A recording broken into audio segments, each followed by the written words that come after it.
Buenas tardes, profesor. ¿Logra escucharme? Sí, perfecto. Hola. ¿Cómo Hola, estás? buenas tardes. ¿Cómo está? Mucho gusto. Muy bien, igual. Bueno, solamente le doy la autorización a usted para que pueda hablar y todas las preguntas lo pueden realizar en este caso por chat. Igual vamos a Ok. esperar unos minutitos para que se vayan conectando el resto de participantes y podemos comenzar. Sin problemas. Dale. Listo, perfecto. Gracias.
Muy buenas noches. Vamos a activar la cámara. Muy buenas noches. Bienvenidos a la primera sesión del curso internacional ABC de la farmacia oncológica. El día de hoy abordaremos el primer tema, cáncer y quimioterapia, ¿no? Tenemos la presencia del médico oncólogo Federico Losco desde Argentina. En breve estamos iniciando, están ingresando los participantes. Ya hay 89 participantes en la plataforma, ¿no? Sean bienvenidos. Le da la bienvenida el licenciado en psicología Pablo Villegas, en nombre de EduPerú SG y CEGICAC, los promotores del presente seminario. ¿Pueden activar el audio del doctor Federico Losco, por favor? Hola Pablo, Doctor, ¿cómo estás? Un ¿cómo está, doctor? gusto Buenas volver a noches. encontrarnos. ¿Qué tal? Igual para mí, un placer. Muchas gracias, doctor. Esperamos unos minutos para dar inicio, pero aunque ya hay bastante participantes en la plataforma, hay bastante interés en el tema que vamos a desarrollar el día de hoy. Como le comenté, esta conferencia forma parte de los temas que se van a desarrollar en el curso internacional ABC de la farmacia oncológica, donde se va a abordar todos los enfoques respecto al tratamiento del cáncer, ¿no? Y también incluso va a haber una parte psicológica, el impacto psicológico, cómo se preparan las quimioterapias, efectos secundarios, ¿no? Manejo del dolor. Pero Buenísimo. antes de iniciar todo eso, queríamos que usted brinde los conocimientos básicos, ¿no? Para todo el personal de salud y público en general que esté ingresando en estos momentos sobre el cáncer. Vi sus diapositivas y excelente el enfoque que le está brindando, ¿no? Y va a ser del agrado de los participantes. Esperamos un momento para poder dar inicio.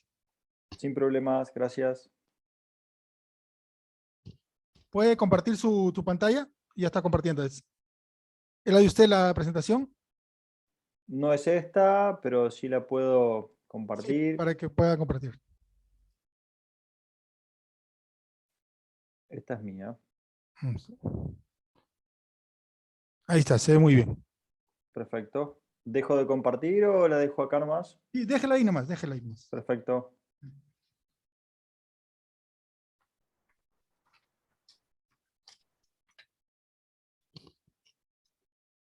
Vamos a... damos la bienvenida a todos los participantes, agradeceremos registrar su nombre en el chat, ¿no? Y un número de teléfono con la finalidad de que puedan ser contactados para enviarle la información correspondiente al día de hoy. Ya tenemos las diapositivas del docente para el final de la conferencia poder brindársela para que la puedan tener como fuente de consulta. Muchas gracias a todos los participantes. Ahorita contamos con 99 participantes en la plataforma, ¿no? Que están interesados en este tema. El tema del cáncer es un tema muy álgido, ¿no? Afecta a nivel mundial. El día de hoy el doctor va a presentar estadísticas, datos, información actualizada sobre el cáncer, sobre los conceptos básicos y también sobre los tratamientos, algunos mitos.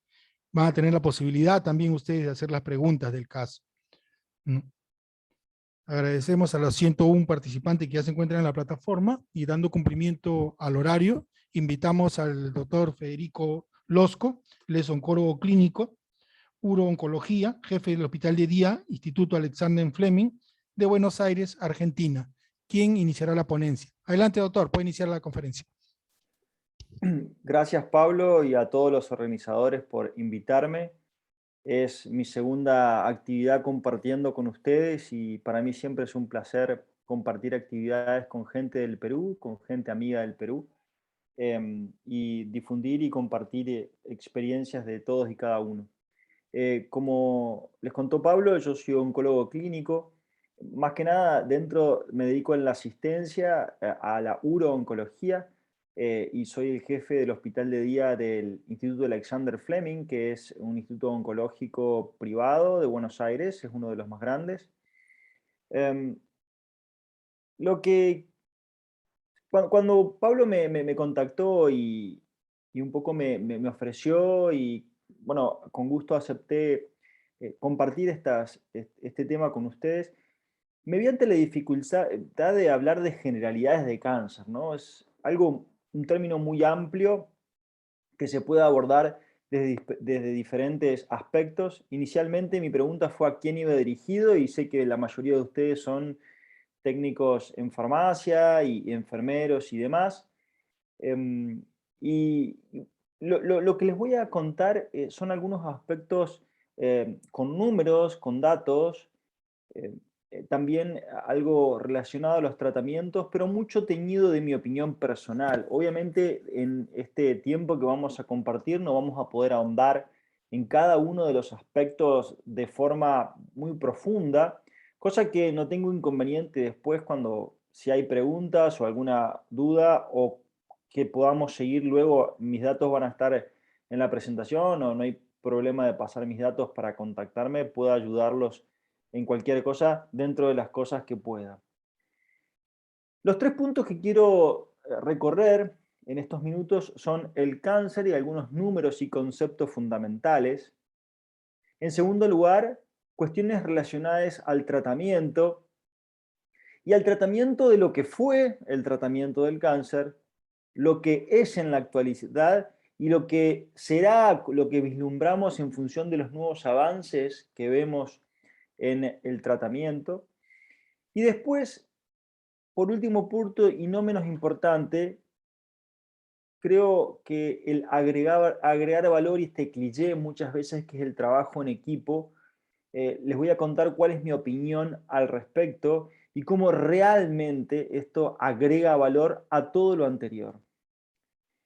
Iniciando por el primer tema, el cáncer y algunos números y conceptos, estos datos están sacados de Globocan, que es accesible a todos ustedes por internet, si lo googlean y es la información de alguna manera más actualizada y más autorizada que tenemos para sacar números en lo que respecta a prevalencia, incidencia y mortalidad por cáncer. El cáncer es la segunda enfermedad que más mortalidad causa a lo largo del mundo.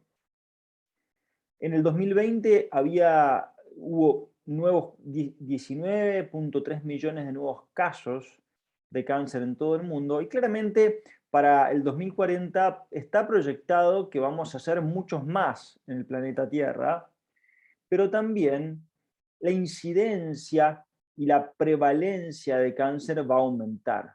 El cáncer va a ser más frecuente y por otro lado también va a haber mucha más gente viviendo con cáncer. La realidad es que hoy por hoy cada vez son más los supervivientes que se curan o inclusive viven con cáncer con buena calidad de vida y esos pacientes tienen la necesidad de un tratamiento y un seguimiento particular.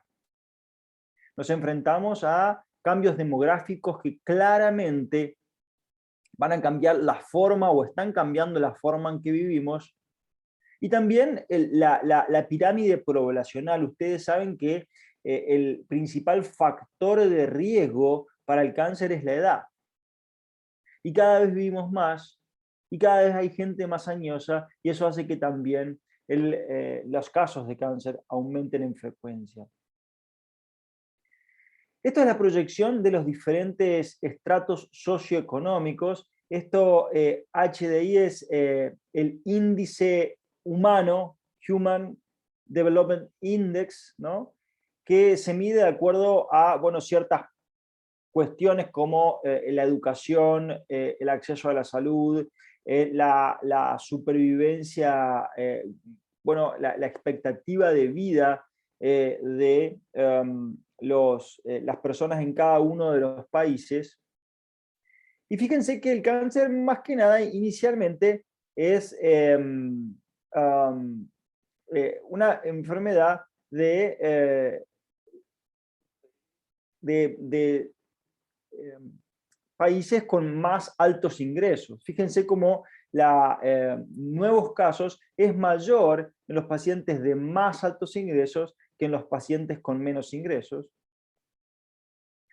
Y también esto también se proyecta en lo que es mortalidad, ¿no?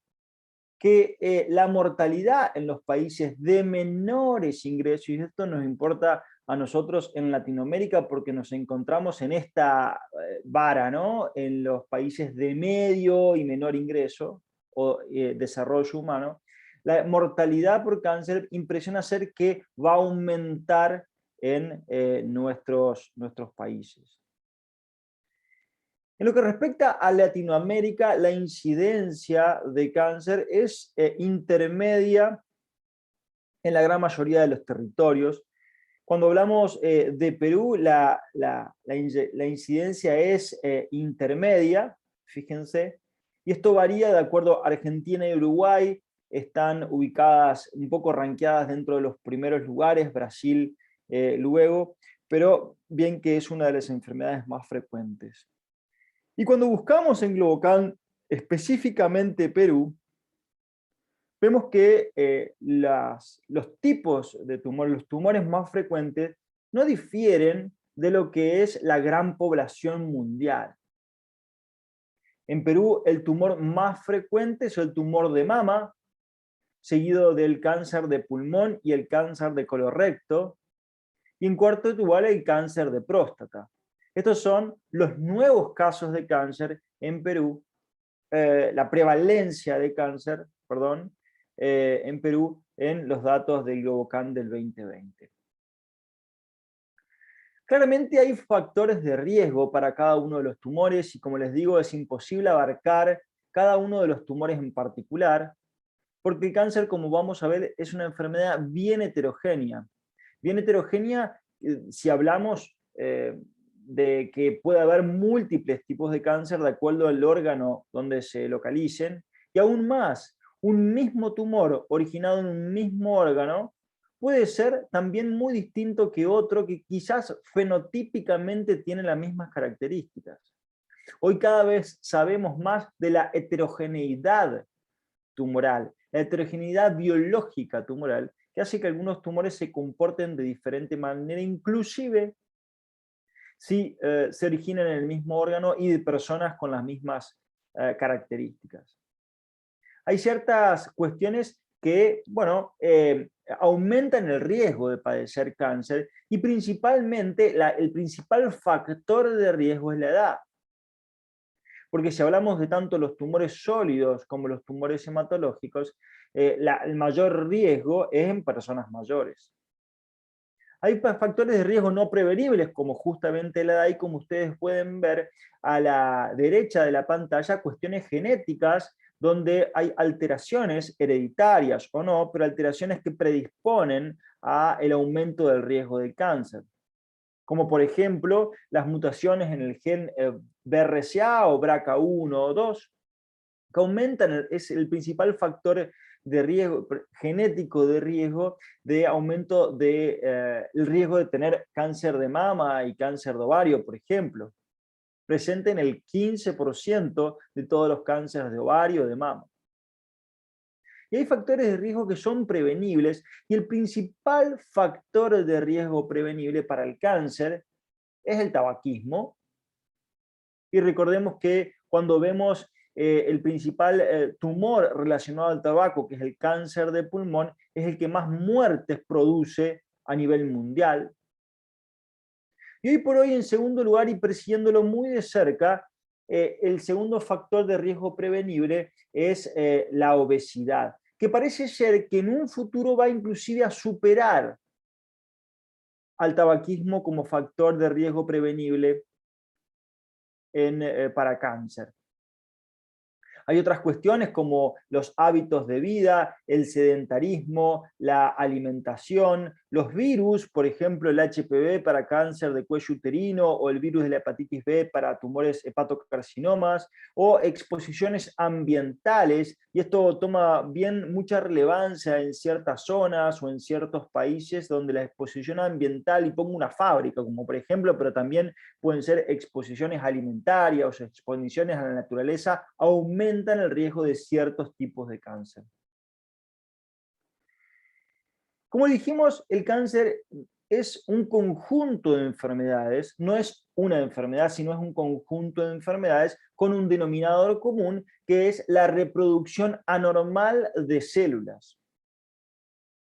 Muchas veces decimos que el cáncer es una enfermedad genética, y eso es verdad, porque indefectiblemente las células tumorales tienen una alteración genética basal que hacen justamente que esto se reproduzca, las células se reproduzcan sin control. Pero cuando hablamos de genética y hablamos de, bueno, cuestiones como mutaciones o inestabilidad genómica, es una sola de las características propias de las células tumorales. En este gráfico ejemplifico las diferentes hallmarks o diferentes características fundamentales de la célula tumoral, publicado en Cell, la última publicación en 2011 por, bueno, es un paper famoso, ¿no?, de Hanahan y Weinberg. Fíjense donde hay diferentes características que predisponen a la supervivencia normal, a la reproducción anormal y a la capacidad de metástasis que tienen las células tumorales. Si recorremos las diferentes hallmarks, vemos como la inestabilidad genómica y las mutaciones es una sola de las características. La capacidad de invadir y producir metástasis, la desregulación del metabolismo celular, la inducción de angiogénesis en la capacidad de generar nuevos vasos sanguíneos por donde nutrirse y así crecer. Evitar, y esto es muy, muy importante, porque vamos a ver que uno de los principales tratamientos que hoy se utilizan y que ha cambiado el paradigma de tratamiento en cáncer es evitar la destrucción de las células tumorales por el sistema inmunitario. Evitar las supresiones del crecimiento. Tenemos supresores que paran y le dicen, usted célula va a llegar hasta acá, eso la célula tumoral puede vencerlo. La célula tumoral el tumor está inflamado por factores, bueno, proinflamatorios, citoquinas o elementos proinflamatorios. El tumor es resistente a la muerte celular y son células prácticamente inmortales que producen señales proliferativas anormales sostenidas. Características fundamentales que van a predominar en ciertas células tumorales características, quizás algunas de estas características y otras no, pero básicamente estas son las características que permiten que un tumor se reproduzca sin control y cause, bueno, este mal que podemos ver en algunos pacientes, ¿verdad?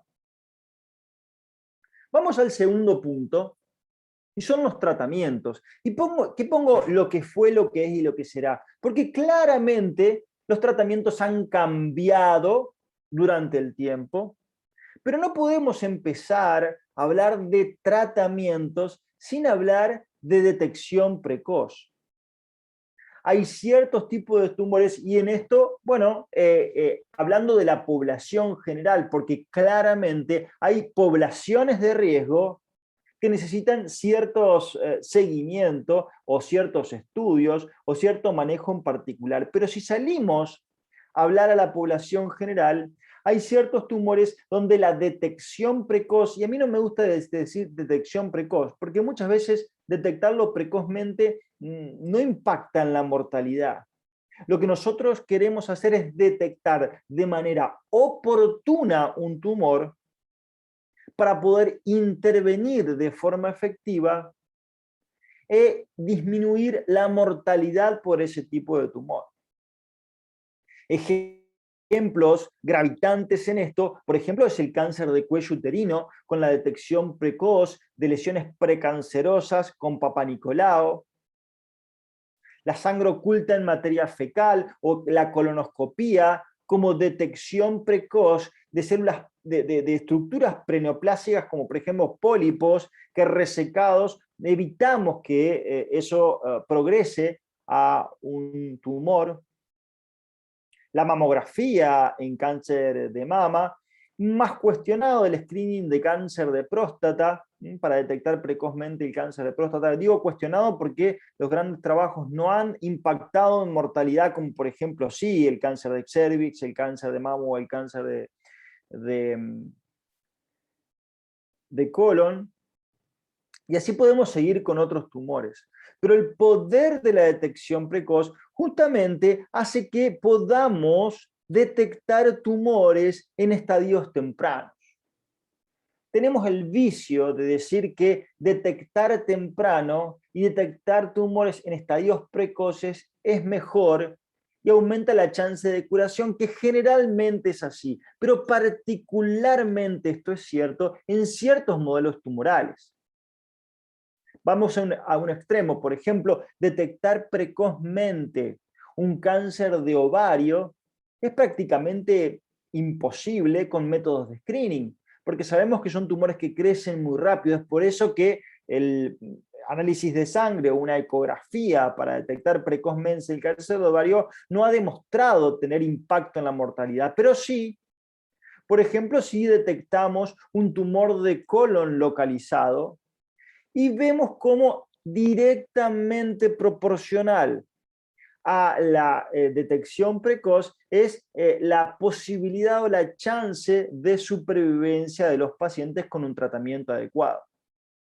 Y acá está la palabra clave, porque la prevención secundaria, en este caso, con métodos de detección oportuna, es importante, pero solamente si después procedemos a realizar una intervención o un tratamiento acorde a lo que encontramos. Esto es Estados Unidos, y fíjense que esto lo podemos transpolar directamente a nuestros países, donde la heterogeneidad de acceso al sistema de salud es bien grande, y donde detectar un estadio 1 o un estadio 2, un estadio curable de cáncer de colon, es claramente diferente si el paciente está dentro de un sistema privado o sin un seguro médico. Tumores oportunamente detectados de forma temprana, curables, no es lo mismo tener acceso al sistema de salud que no tenerlo. Cuando hablamos de estrategias de tratamiento para el cáncer, básicamente nos centramos en estas tres: en la cirugía, en la radioterapia y en los tratamientos sistémicos. Muchos de ustedes me podrán decir, bueno, quizás hay otras cosas, ¿no?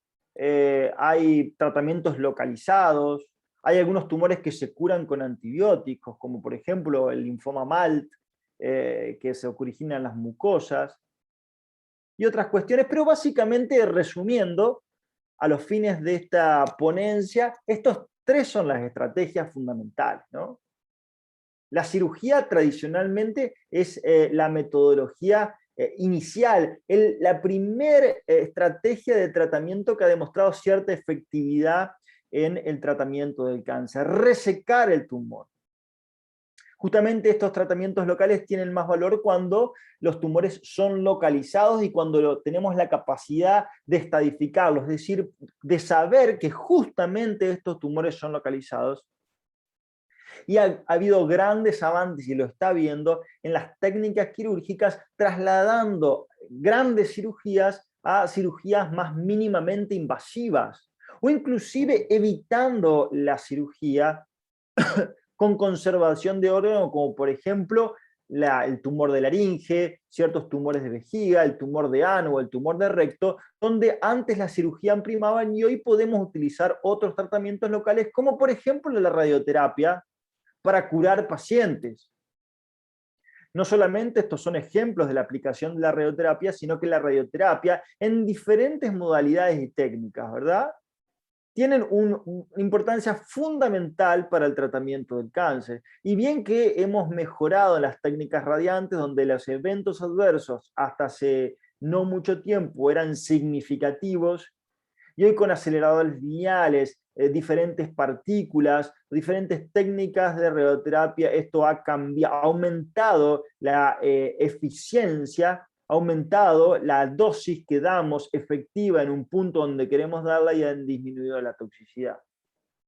Y cuando hablamos de tratamientos sistémicos, y acá nos vamos a un poco explayar un poco más, quiero decirles a todos los tratamientos que abarcan toda la enfermedad, ¿no? Tratamientos por vía oral, subcutánea, endovenosa, que van a tratar a la enfermedad toda. Y cuando buscamos quimioterapia, en el diccionario médico por excelencia, que es el buscador MESH, es el buscador de terminología médica que tenemos en PubMed, donde, bueno, está prácticamente toda la bibliografía de importancia en medicina, nos lleva a drug therapy, o sea, terapia con drogas. Y fíjense que dice que el uso de drogas se define como el uso de drogas para tratar una enfermedad o un síntoma. Y el primer ejemplo que da en definición de drogas es el uso de agentes antineoplásicos para tratar el cáncer. Los tratamientos en cáncer pueden ser utilizados en diferentes situaciones clínicas. En enfermedad localizada, estas son definiciones, ¿verdad? Podemos utilizarlo tanto antes como después, como al mismo tiempo del tratamiento definitivo. Tratamiento definitivo teniendo en cuenta como por ejemplo la cirugía o la radioterapia. Si hacemos el tratamiento sistémico previo, y acá estamos hablando de tratamientos endovenosos como quimioterapia, como tratamientos bioral, como hormonoterapia y demás, que algunos de estos ejemplos los vamos a ver en los próximos minutos, ya vamos al tratamiento neoadyuvante. El objetivo de la neoadyuvante es básicamente convertir tumores no quirúrgicos en tumores quirúrgicos, disminuir el tamaño del tumor y hacer una cirugía más conservadora, tener como prueba biológica la respuesta del tumor antes de un tratamiento sistémico, como por ejemplo tumores de mama muy grandes donde hacemos tratamiento con quimioterapia neoadyuvante para disminuir el tamaño del tumor y después poder operarlo. La adyuvancia es aquel tratamiento que se hace después del tratamiento definitivo, en donde hay enfermedad, sospechamos que hay enfermedad micrometastásica y el objetivo de la adyuvancia es disminuir el riesgo de recaída. Volvemos al ejemplo de cáncer de mama, utilizar adyuvancia luego de una cirugía de mama cuando hay ganglios positivos en la axila, por ejemplo, esto tiene un alto riesgo de recaída, y utilizar quimioterapia adyuvante nos permite disminuir ese riesgo. La concurrencia es utilizar un tratamiento sistémico junto con el tratamiento definitivo, en la gran mayoría de los casos para potenciar el efecto del tratamiento definitivo. Como por ejemplo, y es lo que yo más hago, cáncer de próstata, utilizar hormonoterapia concurrente a la radioterapia localizada a la próstata para aumentar las tasas de curación del tratamiento definitivo, en este caso a la radioterapia. Y cuando hablamos de tratamiento sistémico en enfermedad metastásica, hablamos de línea de tratamiento. Por definición, bien que hay pacientes que se pueden claramente curar con enfermedad metastásica, un poco el paradigma de esto es los tumores germinales, por ejemplo, dentro de los tumores sólidos, muchos de los tumores hematológicos se curan, pero hablamos, hay un gran porcentaje de pacientes con enfermedad metastásica que la enfermedad no es curable, pero claramente es tratable, y como vamos a ver, cada vez hay más alternativas que nos llevan a ser bastante optimistas en el tratamiento de los pacientes con cáncer, y hablamos de primera línea de tratamiento, segunda línea de tratamiento, tercera y así sucesivamente. Cuando hablamos de tratamiento sistémico, lo primero que se nos viene a la mente, y fíjense que lo primero que yo puse ahí, es una bolsa de quimioterapia. De hecho, yo soy jefe de un hospital de día en oncología y como si no, o sea, decimos unidades de quimioterapia, muchas veces, ¿no? Y cuando decimos, bueno, vamos a pasar un tratamiento endovenoso, la gente tiene en la cabeza hacer quimioterapia, o muchas veces cuando no es quimioterapia, porque muchas de las cosas que vemos ahora no son quimioterapia, la analogía siempre es con la quimioterapia.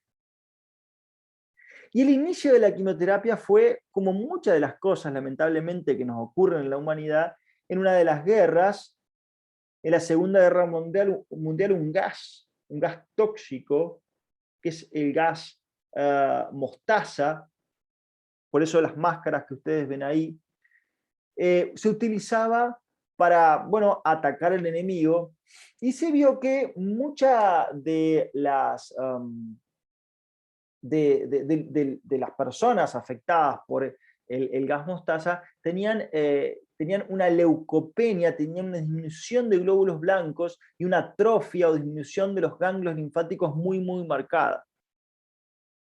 En ese contexto también se empezó a ver que pacientes con enfermedades hematológicas, bueno, los linfomas, respondían al uso de estas drogas, y ahí donde se empiezan a investigar, y en esto se descubren las primeras drogas, quimioterapias, que son los agentes alquilantes. Los agentes alquilantes lo que hacen es, con un grupo alquilo, que es este azul que ustedes pueden ver acá, se unen a los nitrógenos de las bases de guanina y hacen como solidifican esta unión, hacen que esta doble hélice de ADN se vuelva rígida y se rompa. Y al romperse, esto hace que el ciclo celular se detenga y la célula se muera.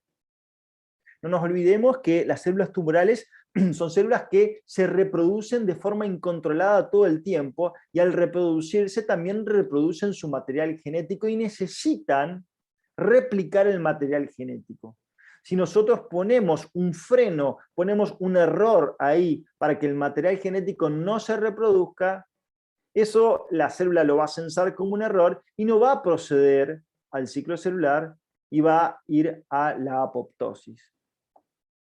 Hoy por hoy estas alquilantes, como el gas mostaza inicialmente, que hemos descubierto por accidente y desarrollado posteriormente, se ha modernizado, y hoy tenemos estos ejemplos de alquilantes que lo utilizamos en esquemas. Bueno, acá hay muchos enfermeros y hay mucha gente de farmacia, y esto lo tiene bien en claro: la ciclofamida, ifosfamida, dacarbazina, temozolamida, que forman parte como monoterapia o en conjunto como esquemas de tratamiento para un gran número de tumores en la práctica clínica. Esta charla no tiene como objetivo ser una clase de farmacología, porque ustedes bien comprenderán que no puedo desarrollar las características de cada uno de estos fármacos. Entonces iremos repasando, bueno, de forma sucinta cada una de grupos de fármacos, porque son muchos y no son todos los que pueden ver ustedes acá, pero forman parte de, bueno, gran número de esquemas de tratamiento en conjunto o en monoterapia. Los platinos, que justamente tienen como foco otra vez el ADN de forma indirecta o indirecta. Fíjense que los platinos, como carboplatino, cisplatino o oxaliplatino, generan crosslink intra e intercatenario, es decir, que generan uniones covalentes dentro de la misma cadena y dentro de las dos cadenas, y hacen justamente que se altere la estructura normal del DNA, llevando a la célula a la apoptosis. Las antraciclinas, como la adriamicina o la epirubicina, utilizado en muchos tumores también, tienen múltiples mecanismos de acción. Principalmente producen radicales libres, peroxidación de lípidos, pero también inhiben la topoisomerasa 2. La topoisomerasa 2, al igual que inhibidores de TOP1 como irinotecan y topotecan, es la enzima que evita el superenrollamiento del ADN. El ADN, para poder irse replicando, se necesita desenrollar, y recuerden que está súper enrollado. La topoisomerasa lo que hace es permite, bueno, desenrollarlo para que entre la DNA polimerasa y pueda replicar el material genético. Agentes como fluoropirimidinas, como 5-fluoracilo, capecitabina, inhiben una de las enzimas limitantes en la producción de bases púricas y pirimidínicas, como la timilato sintetasa, y otros antimetabolitos como gemcitabina, metrotrexato, pemetrexed, y también impactan en lo que es la síntesis de los ladrillos, de las cuestiones fundamentales para luego después armar la cadena del DNA. El DNA como foco de las drogas antineoplásicas, y esto es lo que utilizábamos y lo que utilizamos, pero lo que utilizamos y era la única opción hasta hace muy poco tiempo. Otras, como por ejemplo inhibidores de microtúbulos. Recordemos, los microtúbulos son estructuras fundamentales en la estructura celular y también en la formación del uso mitótico, es decir, el uso que va a permitir la separación de las dos células, de la célula madre, para formar una célula hija. Antimicrotúbulos como docetaxel, paclitaxel, cabazitaxel y otros como vinflunina, eribulina o alcaloides de la vinca, que se van a unir a diferentes sitios dentro del microtúbulo y van a generar una acción antineoplásica destruyendo estos microtúbulos y no permitiendo que la célula mantenga su estructura normal y se divida luego utilizando el uso mitótico. Podemos estudiar a cada una de estas drogas en particular, pero la realidad es que hoy por hoy armamos protocolos de tratamiento con combinaciones de drogas. Si bien hay tumores que se tratan con una sola droga, la mayoría de ellos son combinaciones de drogas, esquemas de tratamiento que se utilizan, ¿no? Acá pongo un ejemplo. Bueno, nosotros en nuestra institución tenemos un maestro de esquema donde todos los esquemas que tienen bases bibliográficas y lo que utilizamos nuestros pacientes, lo tenemos digitalizado, tanto las drogas como las premedicaciones, como los lavados y los controles posteriores, ¿no? Pero los esquemas de tratamiento son hoy por hoy la forma más frecuente de utilizar esas drogas. Y como dijimos, cuando decimos quimioterapia, lo primero que nos lleva son a los eventos adversos. Bien que esto es bastante heterogéneo y bueno, no es lo mismo, y son eventos adversos muchas veces potenciales, es decir, que algunos pacientes los pueden tener como otros no, como por ejemplo las antraciclinas o los inhibidores de topoisomerasa, o los alquilantes producen pérdida del pelo, alopecia, mucositis, bueno, dolor, trastornos respiratorios, y así podemos seguir con cada una de las drogas y cada una de las combinaciones de drogas en los diferentes tumores. Muchas de estas toxicidades son toxicidades limitantes, es decir, que nos limitan el continuar con el tratamiento, inclusive comenzar con tratamiento, y tenemos que ser expertos en identificar de forma temprana y manejar los eventos adversos de cada una de las drogas para poder indicarla.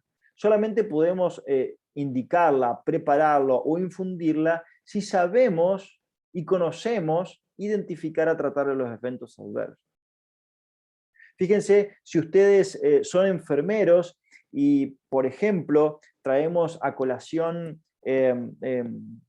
ciertas drogas como las antraciclinas, y no conocemos que claramente son drogas vesicantes, es decir, que si se extravasan de la estructura vascular pueden producir desastres, creo yo que deberíamos abstenernos de usarla.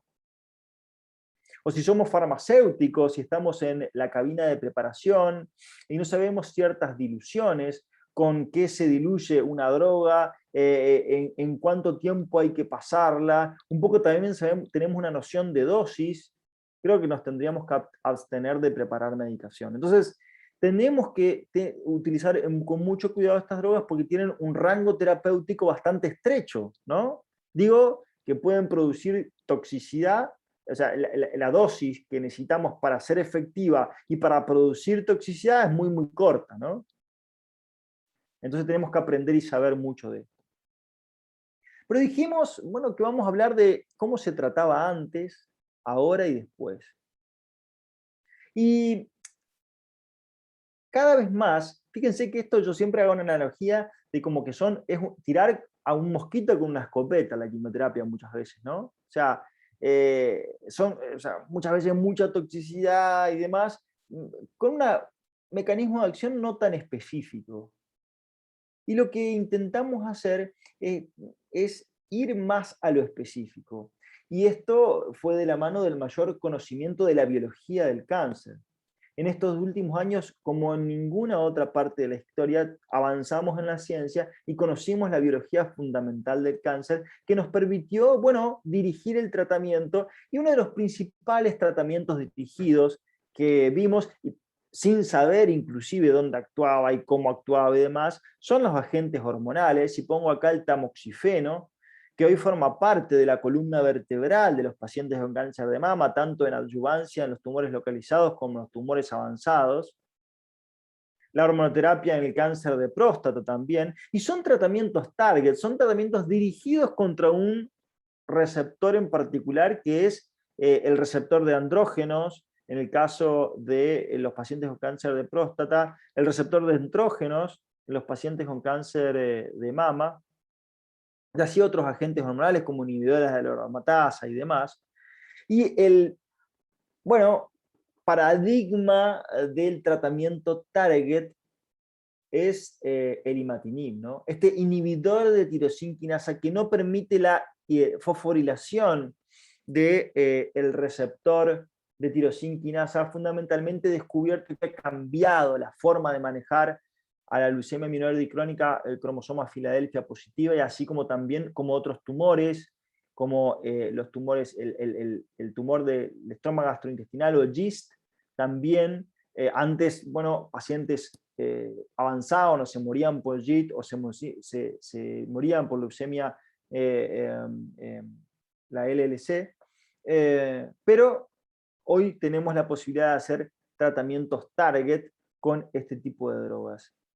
Hoy, bueno, casi todo es, bueno, muchas de las drogas, ¿no?, son dirigidas, tanto pequeñas moléculas como acabamos de decir, como inhibidores de tirosinquinasa, como anticuerpos monoclonales dirigidos a receptores celulares específicos, anticuerpos conjugados, o sea, anticuerpos que tienen quizás un agente quimioterápico linkeado que permiten la entrada de la molécula a la célula y ahí producen su efecto citotóxico, y todo eso va ligado al mayor conocimiento molecular del tumor, indefectiblemente, ¿no?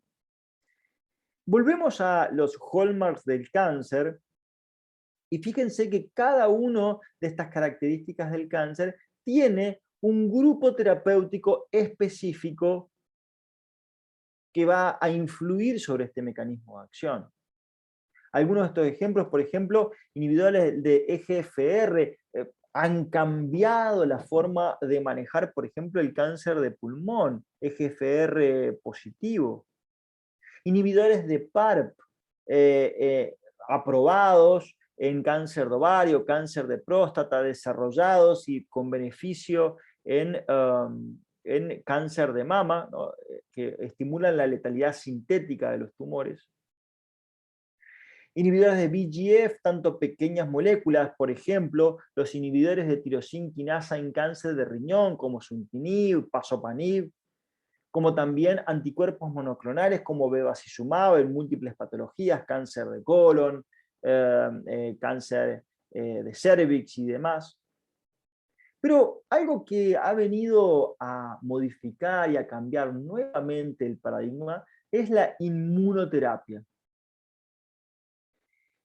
Los anticuerpos monoclonales, como dijimos, van dirigidos a un target específico, ¿no? Y hay diferentes anticuerpos monoclonales dirigidos a diferentes targets en diferentes patologías que se utilizan en la práctica clínica, en diferentes modelos tumorales, ¿no? Los anticuerpos monoclonales han cambiado con el tiempo, desde los primeros anticuerpos monoclonales que eran 100% murinos, o sea, de origen animal, a anticuerpos quiméricos, anticuerpos humanizados como anticuerpos totalmente humanizados.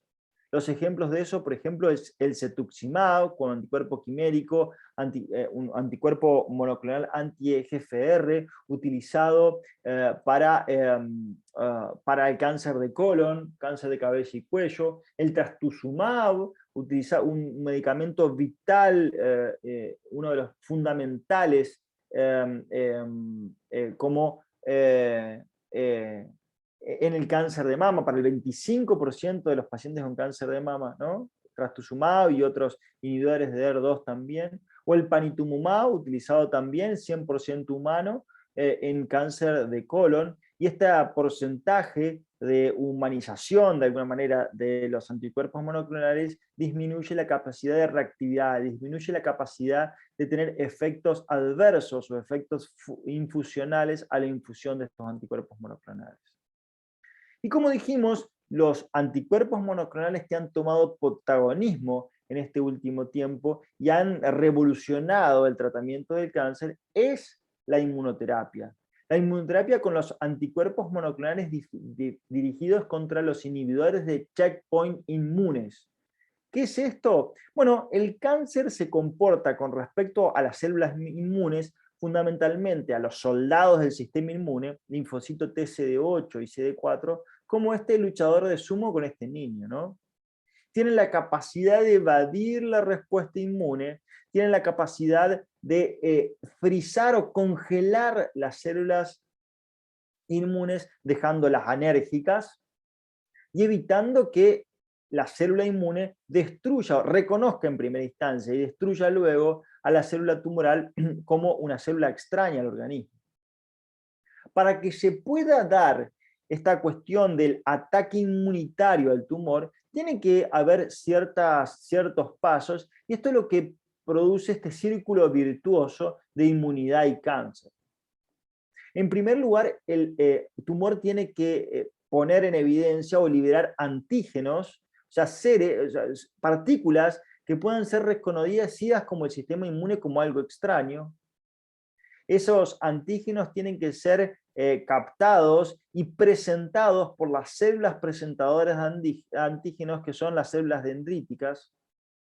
Estas células dendríticas tienen que viajar al ganglio linfático y ahí presentarse a los linfocitos T inmaduros como para aprender, mirá, esto es lo que tenés que atacar, y madurar a linfocitos T maduros. Estos linfocitos T tienen que salir a la circulación periférica, infiltrar nuevamente el tumor, reconocer al tumor y matarlo. Este es el círculo virtuoso de inmunidad y cáncer. Cuestiones que en el tumor no siempre pasa porque hay inhibidores, hay checkpoints inmunes que no permiten esto, como son CTLA4 y PD1 o PDL1. Estas son proteínas que cumplen una función fisiológica muy importante y impiden la exacerbación de la respuesta inmunitaria. Cuando se estimula el sistema inmune, estas proteínas se expresan y congelan o dejan anérgicos a los linfocitos. Es algo así. El tumor es difícil de ver para el sistema inmune, ¿no? El tumor expresa neoantígenos, justamente estas proteínas que nosotros que queremos que el sistema inmune reconozca como extrañas y las mate, ¿no? Mate a las células tumorales. Pero lo que pasa es que estas células, estas proteínas anormales reclutan, ¿no? Reclutan linfocitos y dicen, bueno, vamos a atacar esto, que esto es anormal, pero el tumor tiene estas proteínas que protegen, son como un escudo al tumor, que se llaman PDL1 y CTLA4. CTLA4 en el ganglio linfático, PDL1 en el microambiente tumoral. Lo que nosotros queremos hacer es liberar este escudo, sacar este escudo, para que los linfocitos T puedan reconocer a esto como normal, atacar a las células tumorales, liberar estas isoenzimas y matar al tumor. Eso es lo que queremos. Y eso lo logramos.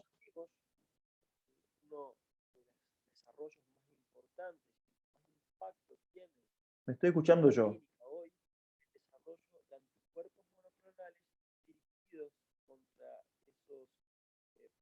Hola, hola, ¿me escuchan?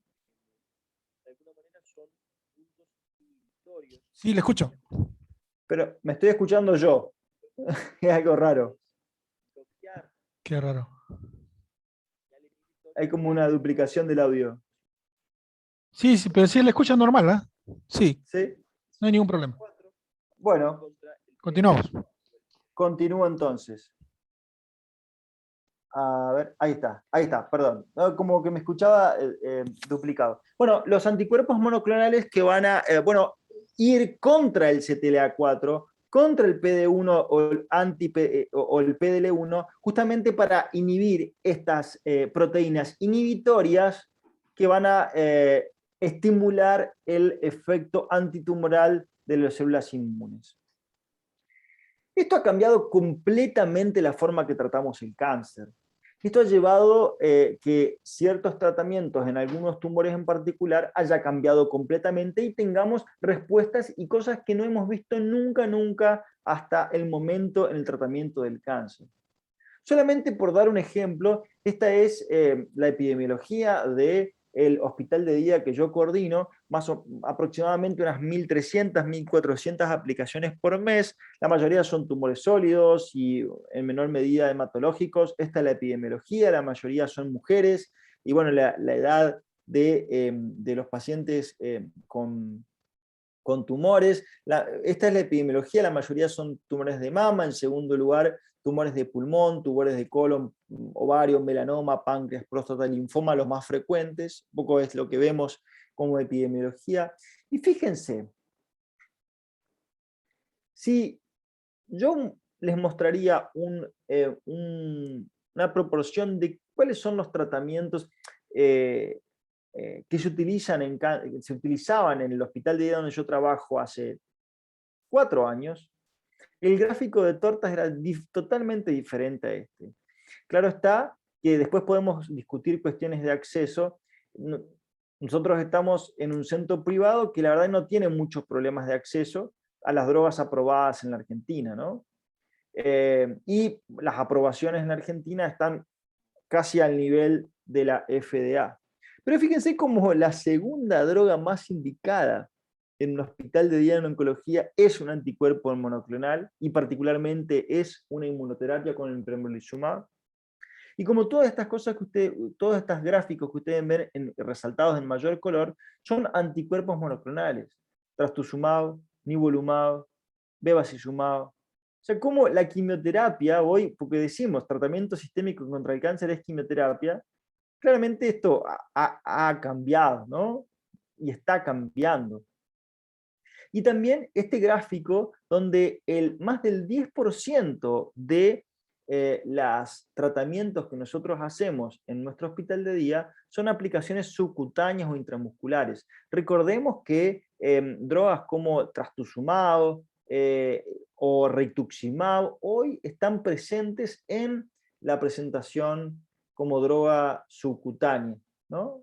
Por sobre la aplicación endovenosa. Y cómo esto está cambiando el hospital de día, ¿no? Hoy, antes un paciente estaba 1 hora infundiendo un trastuzumab, y ahora en 5 minutos le podemos poner el trastuzumab subcutáneo y que el paciente se vaya a casa con un nivel de complejidad muy, muy bajo. Y si me están escuchando ustedes, licenciados o técnicos en farmacia, o ustedes enfermeros, esto claramente cambia la organización y lo que vamos a hacer. Y aún más, y esto es un paper que estoy escribiendo porque claramente estoy convencido que este es el futuro del tratamiento del cáncer, donde hay menos hospital y más casa. Si nosotros nos ponemos del lado del paciente, claramente esta toxicidad de ir todo el tiempo al hospital, ponerse una vía, hacer la cola, además, y si lo comparamos con un tratamiento vía oral que sea igual o inclusive a veces más efectivo, es hacia donde se está dirigiendo todo. Por eso, más en casa, más tratamientos ambulatorios, más tratamientos vía oral, como por ejemplo los inhibidores de ciclina, como el palbociclib, el abemaciclib, el ribociclib, han desplazado la quimioterapia para más adelante en cáncer de mama, los agentes hormonales en cáncer de próstata por sobre la quimioterapia, los inhibidores de tirosina quinasa en patologías como melanoma, cáncer de pulmón, tumores hematológicos, los tratamientos subcutáneos, como les decía hace muy poco tiempo, en cáncer de mama o tumores hematológicos, o tratamientos dirigidos a otras mutaciones, inhibidores de PI3K, alteraciones del BRCA, en cáncer de mama, cáncer de ovario, cáncer de próstata, están transformando estas infusiones largas, eternas, tóxicas y en un hospital como tratamientos efectivos a tratamientos vía oral, que tampoco es una cuestión que son inocuos, ¿no? Tienen sus toxicidades, pero esto cambia un poco la dinámica y el paradigma del tratamiento. Y también el hecho de biomarcadores, ¿no? Y hacia ahí vamos. Sabemos mucho más, como les decía, de la genética del cáncer, de marcadores pronósticos, es decir, que implican cómo le va a ir a un paciente, y biomarcadores predictivos que nos sirven muchas veces para seleccionar el mejor tratamiento en el paciente adecuado. Y esto se lleva a un extremo con el concepto de terapia agnóstica. Quizás muchos de ustedes conocen esto, pero para los que no están tan familiarizados les cuento que es un tratamiento dirigido a un biomarcador específico independientemente del órgano que dio origen al tumor. Por ejemplo, una de las terapias agnósticas aprobadas por la FDA es pacientes que tienen alta tasa mutacional. Alta tasa mutacional o pacientes que tengan inestabilidad microsatelital pueden tratarse con inmunoterapia, con pembrolizumab particularmente, independientemente si el tumor venga del páncreas, de la tiroides, del pulmón o de la mama, ¿no? Podemos discutir estos trabajos, claramente tienen sus sesgos y demás, pero esto va hacia dónde va, paneles multigenéticos que nos permiten estratificar a los tumores e inclusive obviando el tejido de donde se originan. Y las últimas diapositivas les prometo, pero esto me parece que tiene una gran importancia. Muchas de las veces discutimos estrategias de tratamiento, discutimos nuevas drogas, discutimos nuevas tecnologías, discutimos nuevos biomarcadores, que muchas de las veces tienen costos exorbitantes y que son poco accesibles para muchos de nuestros países en Latinoamérica. Pero hay algo que puede agregar realmente valor a nuestra práctica, que agrega claramente valor a nuestra práctica. Es imposible hacer medicina solo. Es imposible hacer oncología solo. Porque lo que les acabo de mostrar es solamente una muestra muy pequeña de todas las actualizaciones y todas las cosas que están en cada uno de los modelos tumorales. Entonces, el trabajo en equipo es fundamental y agrega mucho valor a la atención de los pacientes. Es increíble lo que pueden hacer un grupo de personas con voluntad, un grupo de personas inteligentes y de diferentes ámbitos dentro de un mismo equipo. Yo, por ejemplo, que desarrollo mi actividad dentro de una unidad de quimioterapia, un centro de infusión, me es imposible saber, bueno, en qué se diluyen los fármacos, cómo se preparan, cómo manejar quizás una vía periférica, cómo manejar al paciente que está sentado a un evento adverso, un evento infusional, donde necesito al farmacéutico, donde necesito al enfermero, y también eso en forma mancomunada, cada uno se necesita al otro, porque tienen actividades no distintas, actividades complementarias. Y eso se nota mucho al momento de atender al paciente, ¿no? Porque hay cuestiones, como les dijimos, bueno, está bien, se puede usar tal o cual esquema, tal o cual tratamiento y demás, pero hay cosas que rodean a la consulta que son infinitamente complejas y que no podemos abarcarlo ni en una consulta ni en una consulta mano a mano, como puedo ver acá en este gráfico, como cuestiones de acceso, duración del tratamiento, qué objetivos tienen, interacciones medicamentosas, preferencias individuales, posología, eventos adversos, manejo de eventos adversos. Es por esto que tenemos que estimular este tipo de actividades, en el cual hay profesionales de diferentes ámbitos, con diferentes actividades complementarias, y cada uno de ustedes puede colaborar en el trabajo de equipo. Y muchas veces ese equipo se multiplica, no es que se suman, se multiplica a prestar una mejor atención, una actividad muchísimo, muchísimo, muchísimo mejor a lo que pueden presentar una, dos o tres personas en particular. Pero sí, la organización y el tener objetivos en común, obviamente en esto que estamos hablando del cáncer, es el paciente, es el bienestar del paciente para poder beneficiar a todo el proceso y al fin común, como les decía, que es el bienestar del paciente. Y sin lugar a dudas, como este equipo de paracaidistas, ¿no? Cada uno con su habilidad, cada uno en su lugar, aumentando y mejorando, haciendo un boost, como muchas veces decimos, de la práctica clínica. Sin más, muchas gracias por su atención y gustoso de escuchar sus comentarios, experiencias o preguntas si puedo responderlas. Muchas gracias, doctor.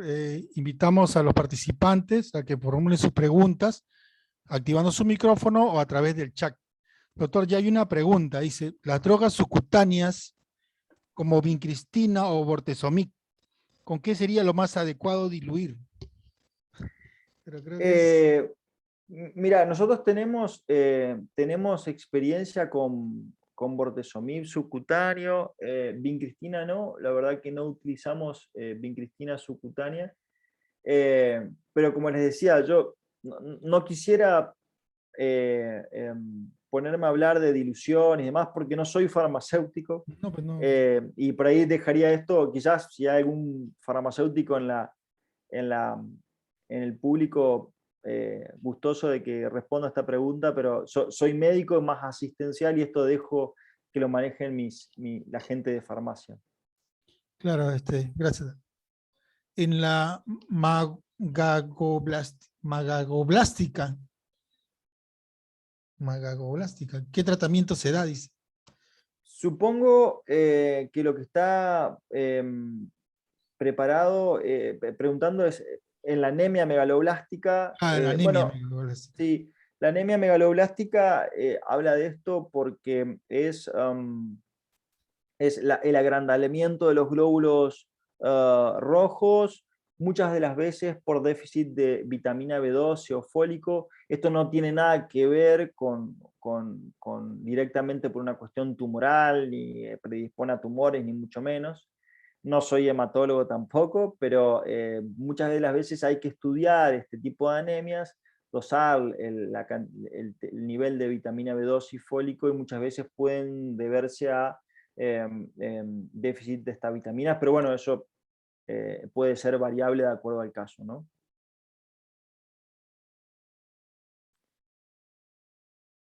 ¿Alguna otra pregunta?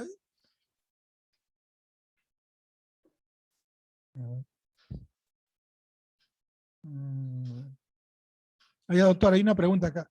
Bueno, es sobre efectos secundarios, la caída del cabello. ¿Por qué al paciente se le cae el cabello cuando le hacen radioterapia? Bueno, la radioterapia muchas veces cuando está localizada, cuando está concentrada directamente sobre el folículo piloso, hace que las células del folículo piloso se mueran, y eso, bueno, debilita el pelo y es por esto que se cae, ¿no? Eso es si los rayos van dirigidos justamente donde hay pelo. Esto es diferente a cuando hay caída de cabello con la quimioterapia. No todas las quimioterapias hacen caer el pelo. Y también esto, o sea, la alopecia o la caída de pelo por la quimioterapia es por afectación del folículo piloso, ¿verdad?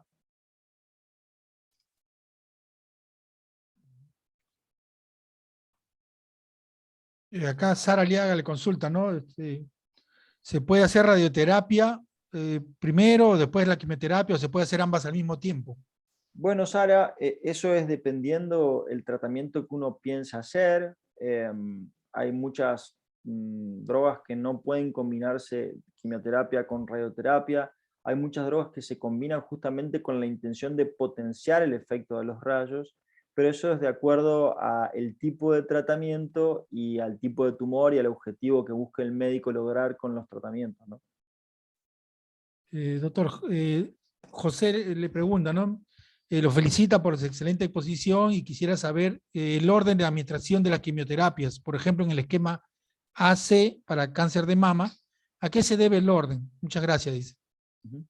Bueno, José, muchas veces el orden de cada uno de los esquemas está,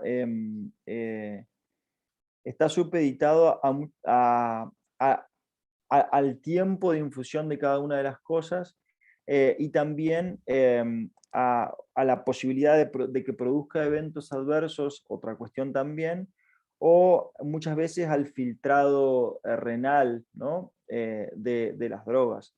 A veces las drogas que se filtran por el riñón se pasan después que las drogas que no. las drogas que ocupan mucho tiempo de infusión a veces se pasan después. Sí que cada esquema tiene su orden, ¿no? De qué pasar primero, qué pasar después y demás. Fundamentalmente son esas las cuestiones que hacen que ordenemos los esquemas en función de cada una de las drogas. Y le consultan cuál es la diferencia entre quimioterapia y radioterapia. Bueno, la radioterapia es la emisión por un aparato que es bueno, un equipo de radioterapia. Hoy por hoy los aceleradores lineales son los más modernos, antes eran bombas de cobalto.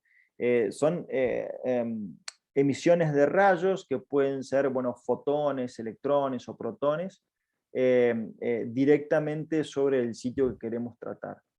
Y la quimioterapia es, como les decía, un tratamiento sistémico. Son drogas que se utilizan para el tratamiento de tumores que, bueno, abarcan un poco más globalmente todo, ¿no? Hay una pregunta, primera vez que escucho, ¿no? Edith consulta, ¿por qué un paciente después de su quimio puede sufrir un paro cardíaco? No había escuchado. Bueno, en realidad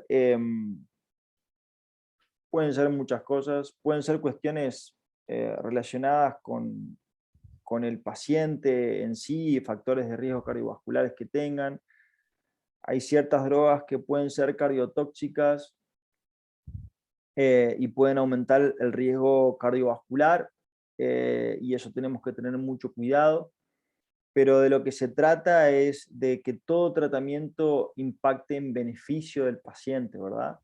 Entonces, no solamente es indicar el tratamiento y realizar el control y el cuidado pertinente durante, o sea, antes, durante y después de la infusión para evitar que se produzca cualquier evento adverso, ¿no? Aquí hay una pregunta de Arcelia López, dice, doctor, un paciente operado de la próstata y le diagnostican cáncer, ¿es necesario que reciba radioterapia o ya no? Bueno, depende en cada caso particular. La verdad que no me gustaría entrar en discutir casos clínicos porque, bueno, por ahí quizás hay gente que nos está escuchando o familiares de personas y me parece que eso deberían consultar con su médico de cabecera. La radioterapia es un tratamiento indicado en cáncer de próstata y puede ser útil en ciertas situaciones particulares, pero creo yo que es adecuado que lo consulten con su médico tratante.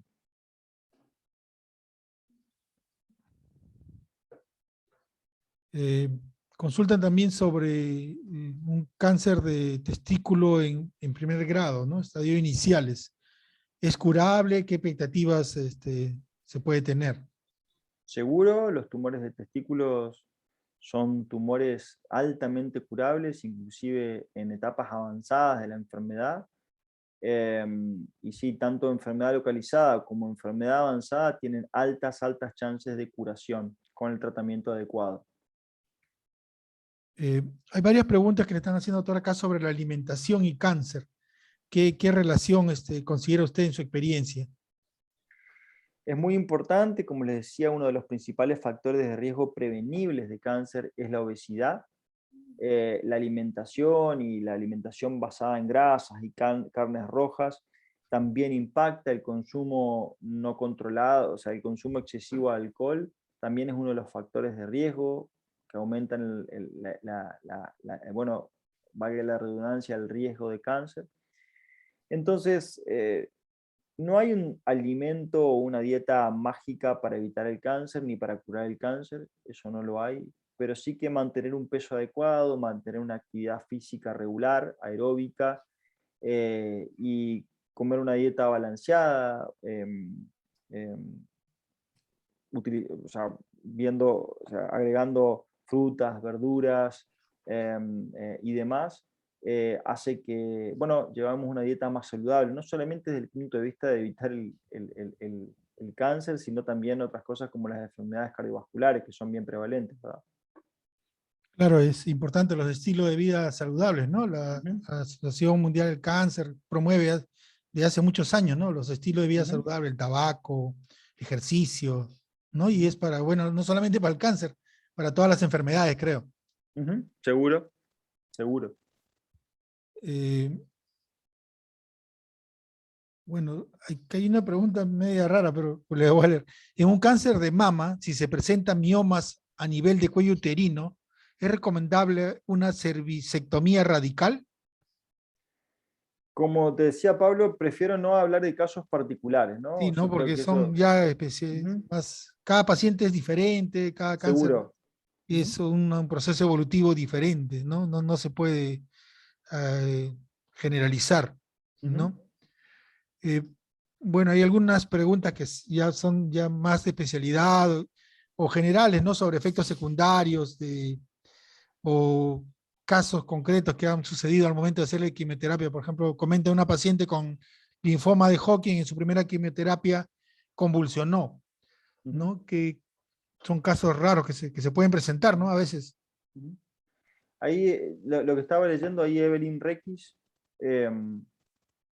dice, nos pregunta cuánto es el porcentaje estimado de tipos de tumores sólidos que se presentan en la población de menores de 18 en la Argentina y o América Latina. Me parece que está bien esto. La verdad, como decía Evelyn,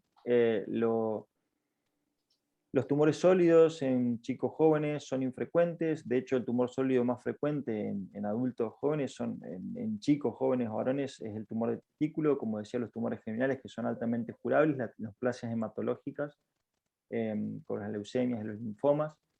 Em, eh, pero después otra cosa que es importante es que, y un comentario que quería hacer al respecto, es que la US Task Force, que es una de las principales organizaciones que recomiendan el screening, o sea, la detección precoz de algunos de los tumores en Estados Unidos, bajó la edad de screening de cáncer de colon, ¿no? De 50 a 45 años. Y no está directamente relacionado a tu pregunta, Evelyn, que es menor de 18 años, pero bueno, eso es algo que estamos viendo, ¿no? A veces tumores en gente más joven, ¿no?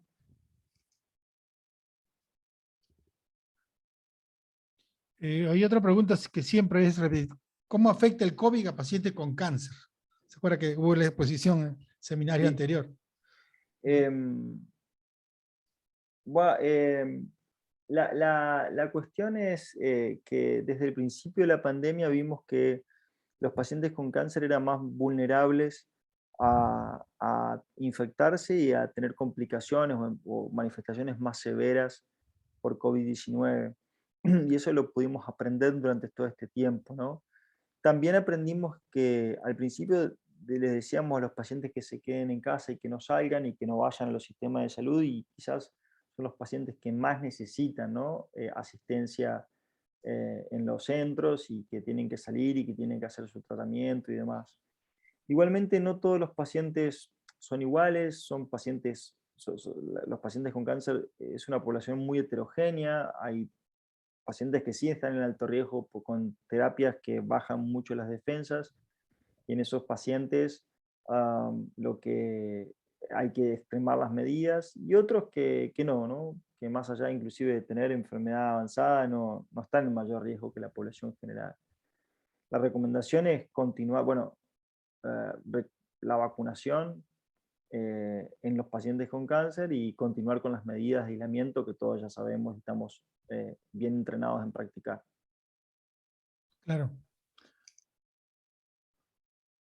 Hay una pregunta, dice, ¿la quimioterapia en qué parte del ciclo celular se aplica con mejor respuesta? Mm, Bueno, como les decía, la quimioterapia la mayoría de los quimioterápicos clásicos actúan en la fase S del ciclo celular, o sea, cuando el material genético se replica, ¿no? Y al afectar predominantemente la estructura de la doble hélice de ADN, lo que no permite es la replicación de la genética, y así lleva a la célula a la apoptosis. Entonces, la mayor efectividad de los agentes quimioterápicos clásicos son en los pacientes en los tumores que se reproducen rápidamente, ¿no? Doctor, consultan también sobre el cáncer de piel, ¿no? ¿Por qué se produce o por qué, o qué conlleva a adquirir el cáncer de piel? El principal factor de riesgo del cáncer de piel es la exposición solar, sobre todo la acumulación de la exposición solar em, eh, en etapas tempranas de la enfermedad, y es por eso que, bueno, es muy importante y cada vez el sol es más fuerte, no exponerse en edades tempranas, a los chicos, a los jóvenes. Y también uno de los factores de riesgo también es la tez, ¿no? El fototipo. O sea, pacientes de ojos claros, piel clara, tienen mayor riesgo de tener tumores de piel, y por eso tienen que extremar los cuidados de protección solar. Hay acá otras preguntas en el chat. A ver, usted seleccione más bien las que sí pueda, correspondan, ¿no?, a la presente ponencia.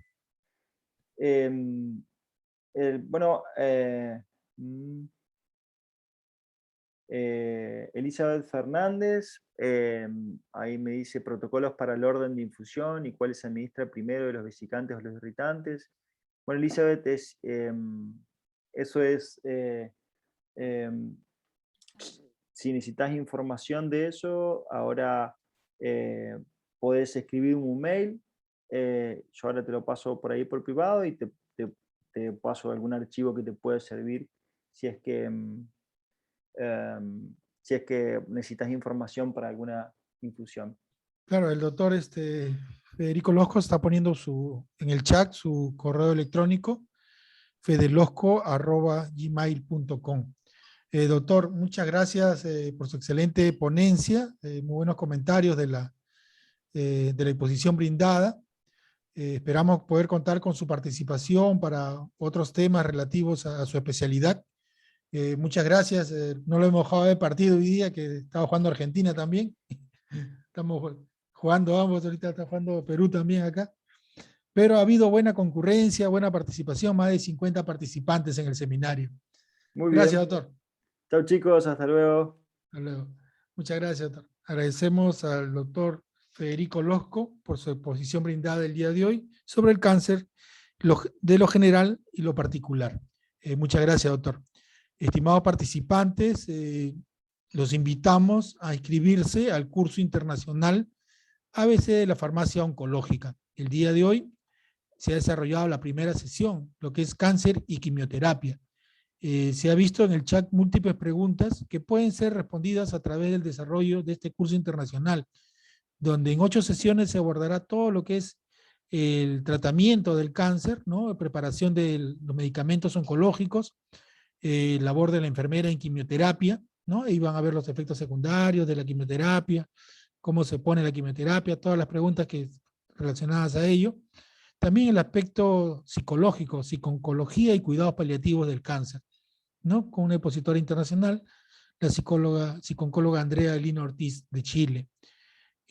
También la especialista en oncología Camila Abello, el químico farmacéutico especialista en todo lo que es farmacia oncológica Ángelo Salas Torres.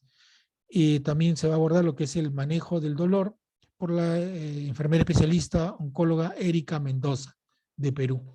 Son 8 sesiones donde se va a desarrollar todo lo referente a la farmacia oncológica. Y no solamente está dirigido a técnicos en farmacia, está dirigido a enfermeras, psicólogos, a todo el equipo de salud que tenga intervención en lo que es el tratamiento oncológico.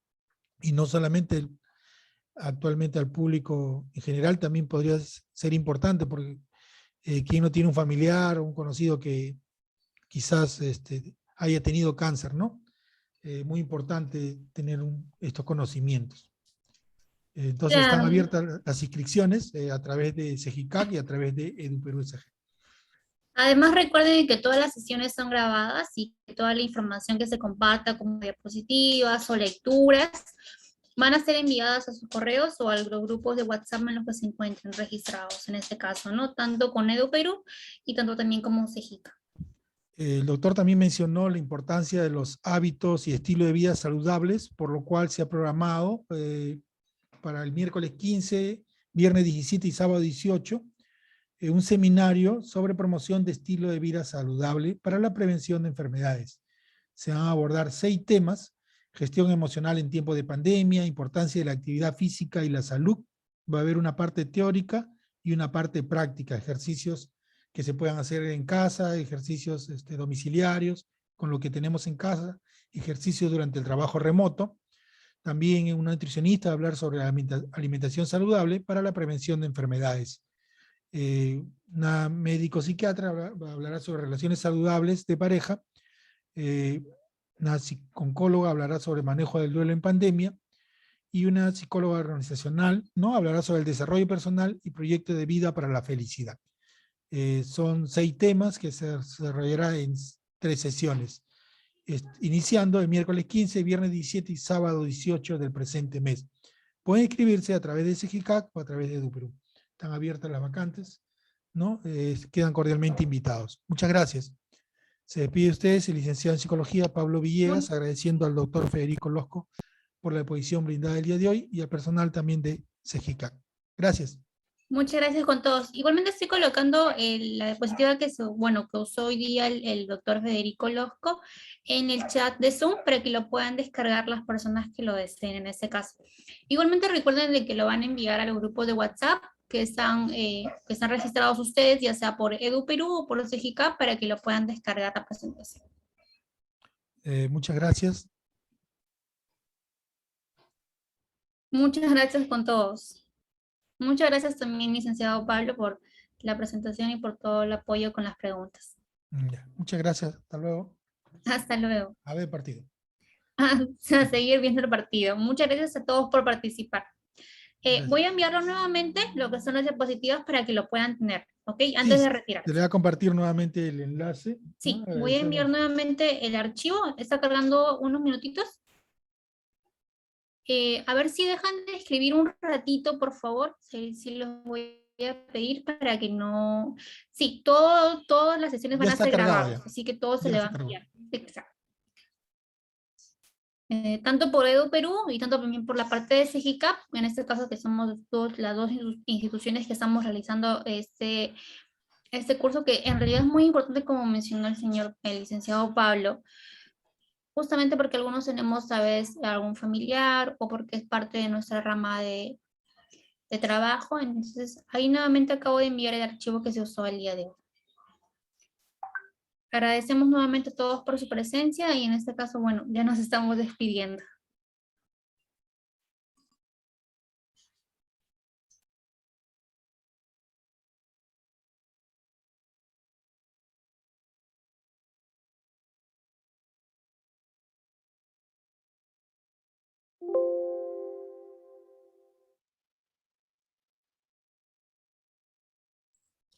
Sí, el video lo vamos a enviar. Lo que pasa es que hasta que no terminemos la sesión, Zoom siempre se demora unos minutos en enviarnos la grabación. Entonces el video se les va a enviar ya sea a sus correos, a los grupos de WhatsApp en los que estén, registrados, ya sea por la parte de EduPerú o la parte de CEGICAP. Igualmente el material que se usó el día de hoy va a ser enviado a los grupos de WhatsApp. Solamente lo estoy enviando. Sí, el licenciado Pablo lo acaba nuevamente de enviar. Entonces igualmente los estaríamos enviando, ¿no? Los materiales.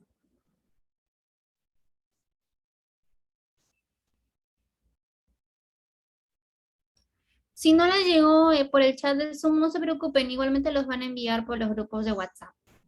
Y también por los correos. Por esa parte no se preocupen mucho.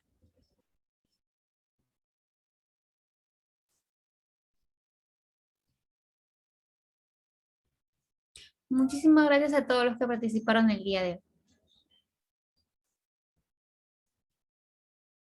Muy buenas noches.